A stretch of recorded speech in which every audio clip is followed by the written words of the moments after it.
Pamilya, ginanap sa Wow FM 102.1, live from Wow, Lanao del Sur. Mabasa ko karon ng mga mensahe nga gipadala dinhi sa dili pa kita ngadto sa ato ang short Bible reflection message.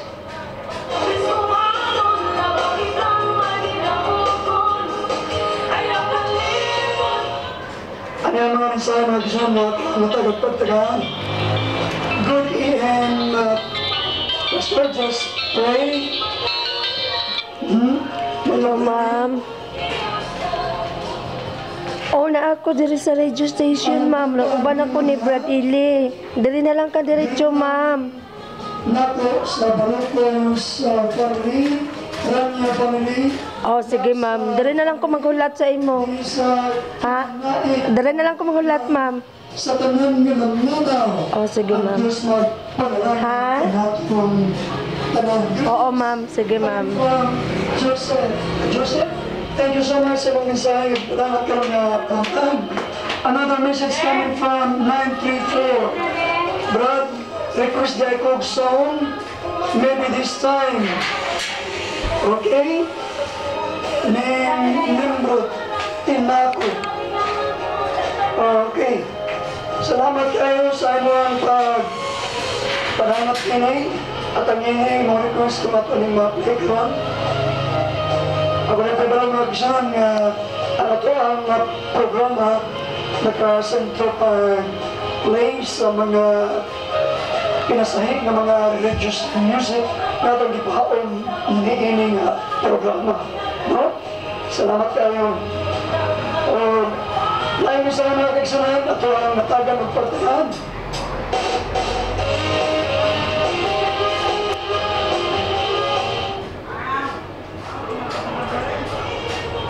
Matay pa rin yung mga kaigsunan.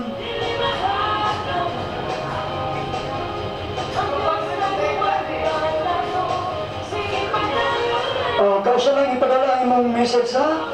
Dito na ako basahon sa sunod kung magpadala mo ragyapon yung number ha. Salamat.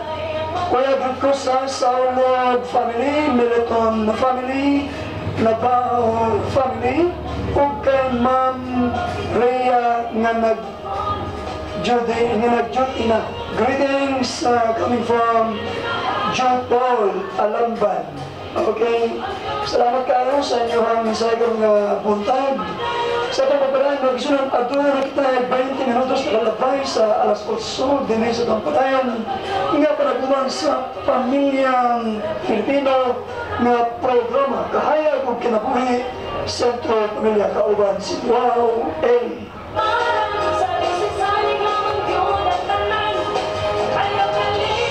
Before we will discuss further about our serious topic na mao ang threats and challenges to the Filipino family, nga ato nasugdan kagahapon sa buntag, unang adlaw sa akong pagsugod din sa maong istasyon ug niini nga programa.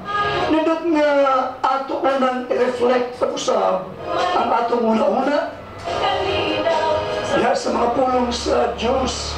Ingon nga kini ang atong pundasyon sa atong kinabuhi diha sa pamilya, trabaho, negosyo, profesyon o uban pa.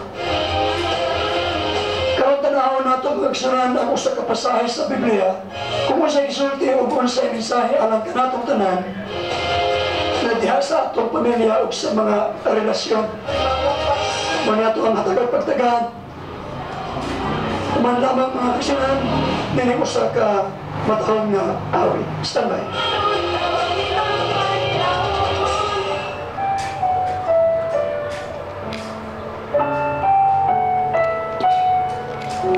Ako'y nag-compose na nagkanta. Kana? Ako'y nagkanta, ako'y nag-compose. Pamilya. Brad, iilis na itong sipya to kato na lang katorang power of love katorang hapon. Oo, kay paano ba ya dada sa pati lain kay masagulan. Kana ikaw rin nag-compose ana?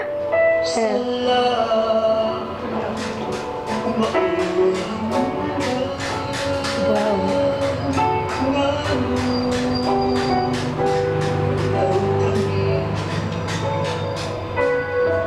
Subira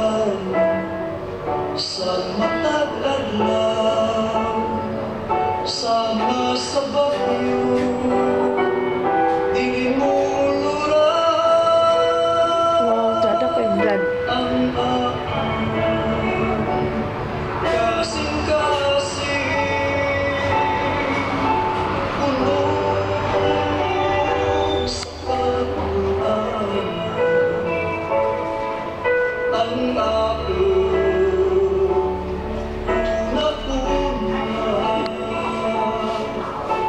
puno